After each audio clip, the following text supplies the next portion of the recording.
महाभारत युद्ध में विजय प्राप्त करने के बाद पांडवों ने कई वर्षों तक हस्तिनापुर पे राज किया। उसके बाद कई तरह की घटनाएं हुई। भगवान कृष्ण को गंधारी का श्राप मिला था और वो शिकारी के द्वारा चलाए गए बाण से अपना शरीर त्याग दिए। बलराम जी समाधि कर अपने प्राण त्याग दिए। जब ये बात पांडवों को पता चली तो उन लोगों ने भी द्रौपदी सहित परलोक जाने का निश्चय किया और फिर यात्रा प्रारंभ कर दी। लेकिन दोस्तों, क्या आप जानते हैं कि इस यात्रा में युधिष्ठिर और पांडवों को कई परीक्षाओं से गुजरना पड़ा। अगर आप भी ये जानकारी चाहते हैं तो कृपया मेरी वीडियो में अंत तक बने रहें। नमस्कार दोस्तों, मैं नीलू मिश्रा स्वागत करते हूँ आपके अपने ही यूट्यूब चैनल भक्ति संग्रह में। स्वर्ग की यात्रा तो मृत्यु के बाद ही संभव है, लेकिन अभी भी वो स्थान है जो स्वर्ग की ओर ले जाता है। मान्यता है कि पांचों पांडवों ने इसी स्थान से राजपाट त्यागने के बाद सशरीर स्वर्ग की यात्रा शुरू की थी। हालांकि कथा के अनुसार सिर्फ ज्येष्ठ पांडव धर्मराज युधिष्ठिर ही सफल हो पाए थे। उनके अन्य भाइयों व द्रौपदी ने रास्ते में ही दम तोड़ दिया था।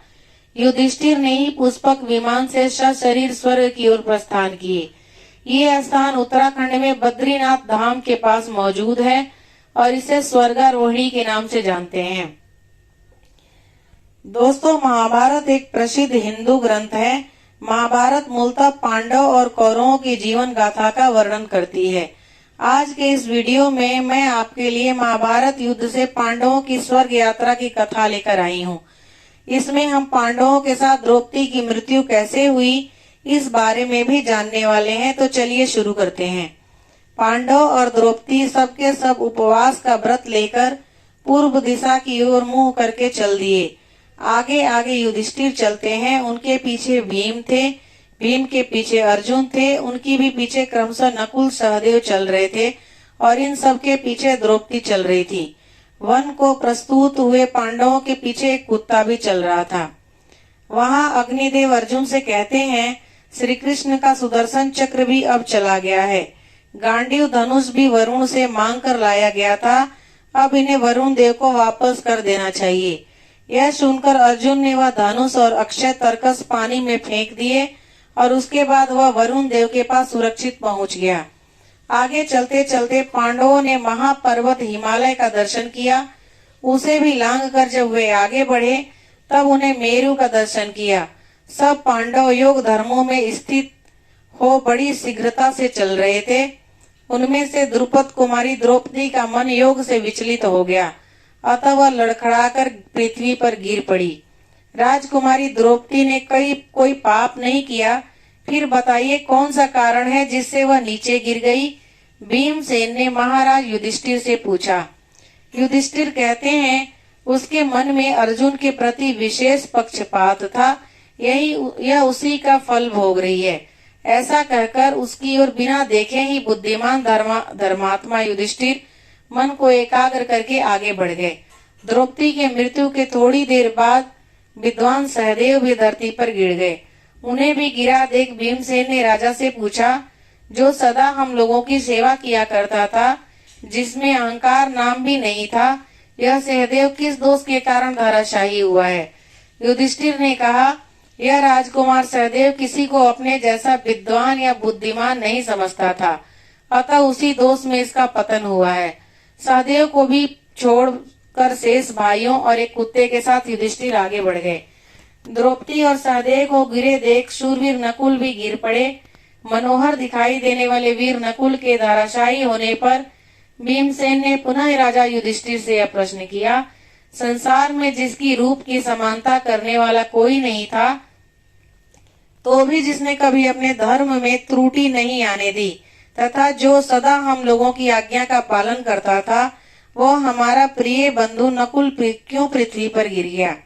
युधिष्ठिर ने नकुल के विषय में इस प्रकार उत्तर दिया, नकुल की दृष्टि सदा ऐसी रही है कि रूप में मेरे समान कोई दूसरा नहीं है।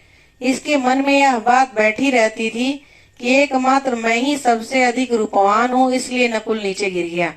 द्रौपदी तथा नकुल और सहदेव तीनों गिर गए। यह देखकर शत्रु वीरों का संहार करने वाले श्वेत वाहन पांडुपुत्र अर्जुन शोक से संतप्त हो स्वयं भी गिर पड़े। इंद्र के समान तेजस्वी वीर पुरुष सिंह अर्जुन जब पृथ्वी पर गिरकर प्राण त्याग करने लगे, उस समय भीम ने राजा युधिष्ठिर से पूछा, महाराज अर्जुन कभी परिहास में भी झूठ बोले हो? मुझे ऐसा याद नहीं आता। फिर भी यह किस कर्म का फल है जिससे उन्हें पृथ्वी पर गिरना पड़ा? युधिष्ठिर बोले, अर्जुन को अपनी शूरता का अभिमान था। उन्होंने कहा था कि मैं एक ही दिन में शत्रुओं को भस्म कर डालूंगा, किंतु ऐसा किया नहीं जा सकता था क्योंकि उन्होंने दिव्य शास्त्र का उपयोग नहीं करना चाहा। अपना कल्याण चाहने वाले पुरुष को ऐसा नहीं करना चाहिए। अर्जुन के मृत्यु के थोड़े आगे चलकर इतने में ही भीमसेन भी गिर पड़े।